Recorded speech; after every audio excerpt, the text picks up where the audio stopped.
இன்றைய முதல் செய்தியாக நாங்கள் வீரகேசரி பத்திரிகையினுடைய பிரதான தலைப்புக்கு செல்லலாம்.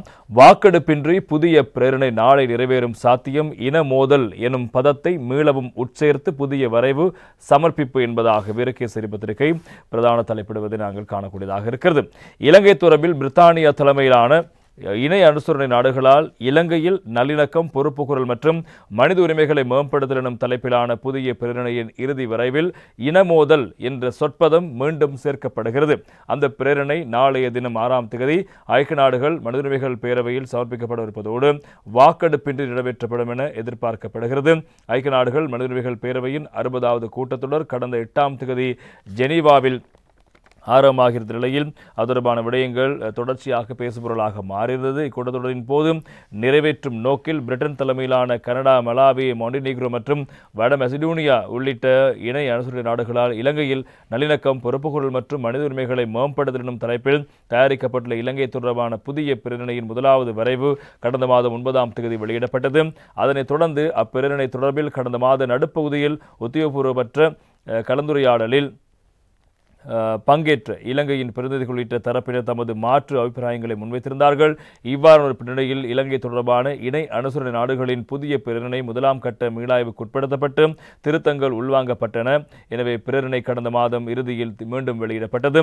அதன்படி அத்திருத்த பிரேரணையில் மோதல்கள் என்ற சொல்லின் ஊடாக இனமோதல் எனும் சொற்பதம் பதிலீடு செய்யப்பட்டிருப்பதோடு சர்வதேச மனிதாபிமான சட்டத்துக்கு எதிரான குற்றங்கள் தொடர்பில் ஆராய்வதற்கு விசேட சட்டவாதியின் பங்கேற்போடு பிரத்யேக நீதித்துறை பொறிமுறையொன்றை நிறுவுவது குறித்து அரசாங்கம் அவதானம் செலுத்த வேண்டும் என வலியுறுத்தப்பட்டிருந்த விடயம் முற்றாக அங்கிருந்து நீக்கப்பட்டிருக்கின்றது.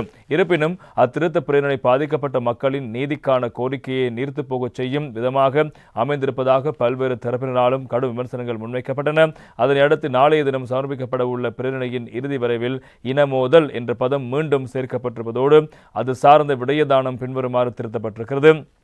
இன மோதல்களின் விளைவாக இலங்கை மோங்கொடுத்த மிக மோசமான துன்பங்களை இலங்கை அரசாங்கம் அங்கீகரித்தமையையும் பிரிவினையை ஏற்படுத்தக்கூடிய இனவாத அரசியலுக்கு இடமளிக்காமல் இருப்பதற்கான அதன் கடப்பாட்டையும் ஜனநாயகத்தை உறுதிப்படுத்துவதோடு சட்டத்தின் ஆட்சியை நிலைநிறுத்துவதற்கான அர்ப்பணிப்பையும் வரவேற்கின்றோம் என குறிப்பிடப்பட்டிருக்கின்றது.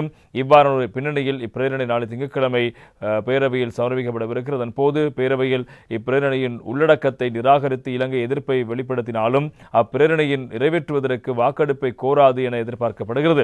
அதன்படி நாளைய தினம் இப்புதிய பிரேரணை வாக்கெடுப்பில் நிறைவேற்றப்படும் பட்சத்தில் அத்தீர்மானத்துக்கு அமைய உயர்ஸ்தானிகர் இலங்கை தொடர்பில் பேரவையின் 63வது கூட்டத்தொடரில் எழுத்து மூல அறிக்கையை சமர்ப்பிக்க வேண்டும் என்பதும் குறிப்பிடத்தக்க விடயமாக இருப்பதை நாங்கள் காணக்கூடியதாக இருக்கிறது. எனவே இப்போது இந்த இணை அனுசரணை நாடுகளுடைய பிரேரணை நாளைய தினம் வருகிறது ஐநா மனித உரிமைகள் பேரவையினுடைய கூட்டத்தொடருக்கு. இதன் போது வாக்கெடுப்பின்றி இது நிறைவேறுவதற்கான வாய்ப்பை அதிகமாக இருப்பதாக அந்த செய்திகள் பிரதானமாக இருப்பதை நாங்கள் காணக்கூடியதாக இருக்கிறது.